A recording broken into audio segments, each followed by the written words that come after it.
ये कलयुग है। कलयुग में किसने आपको बताया कि आपकी जो राह है, आपका जो पथ है, वो पंखुड़ियों का पथ होगा? नहीं होगा। महाभारत के बारे में ये बात मशहूर है कि दुनिया में जो कुछ भी हो सकता है वो सब कुछ महाभारत में है, और जो कुछ महाभारत में नहीं है वो फिर तो कहीं दुनिया और में नहीं नहीं है।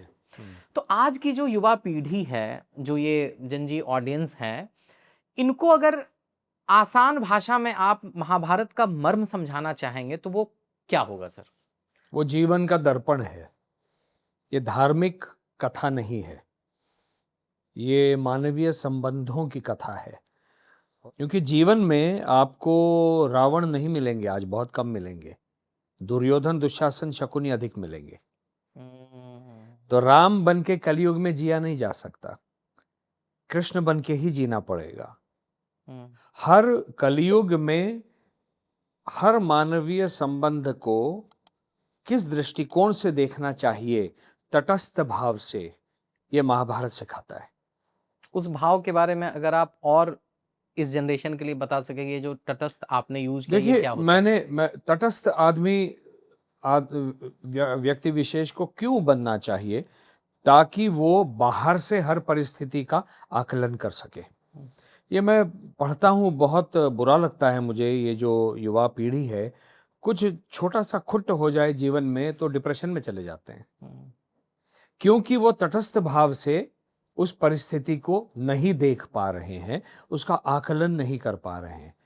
आप जब तक उस परिस्थिति के बाहर से नहीं देखेंगे, आपका दृष्टिकोण वो नहीं होगा, तब तक आप उसकी सच्चाई को जान नहीं पाएंगे, या हर पहलू को पहचान नहीं पाएंगे। जो आपको आपके ऊपर बीत रही है वो एक पहलू है, उसका दूसरा पहलू भी हो सकता है, उसका तीसरा पहलू भी हो सकता है।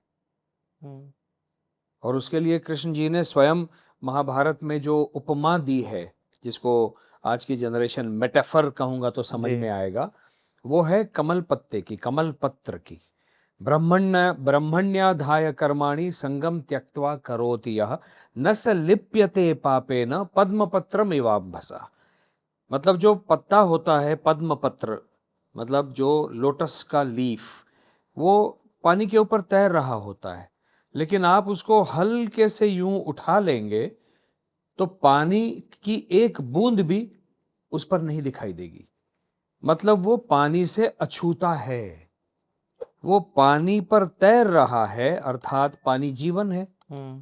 तो जीवन के मध्य में वो है, लेकिन फिर भी जीवन के उतार चढ़ावों से प्रभावित नहीं है। क्या बात!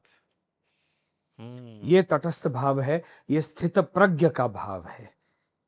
ये जब तक नहीं आएगा तब तक मनुष्य डिप्रेस होता रहेगा। ये कलयुग है। कलयुग में किसने आपको बताया कि आपकी जो राह है, आपका जो पथ है, वो पंखुड़ियों का पथ होगा? नहीं होगा। यही तो चैलेंज है कलयुग में जीने का। और उन सारी विपरीत परिस्थितियों के ऊपर विजय प्राप्त करना, उन पर हावी हो जाना, उसका जो आनंद है वो लड़ने के बगैर कैसे आएगा? आप अपनी रणभूमि, अपना रण क्षेत्र छोड़कर डिप्रेशन में चले जाएंगे, आत्महत्या कर देंगे, तो क्या फायदा हुआ? और विशेष करके भारतीय जितना जनमानस है, आपके पास महाभारत जैसा आर्ष महाकाव्य है। ये महाकाव्य है, ये केवल कथा नहीं है, ये काव्य है, कविता है ये। तो उस कविता का आस्वाद लेते लेते, रसास्वाद लेते लेते उसके मर्म को समझना है, ताकि हम हर परिस्थिति के बाहर खड़े होकर, अपने ही जीवन की हर परिस्थिति, उससे बाहर खड़े रहकर कृष्ण की तरह मुस्कुराते हुए उस परिस्थिति का आकलन करें और मार्ग ढूंढें। Thank you for watching this full clip, और मैं आपसे वादा करता हूं कि इसका फुल पॉडकास्ट भी देख के आपको काफी मजा आने वाला है। Link in the description.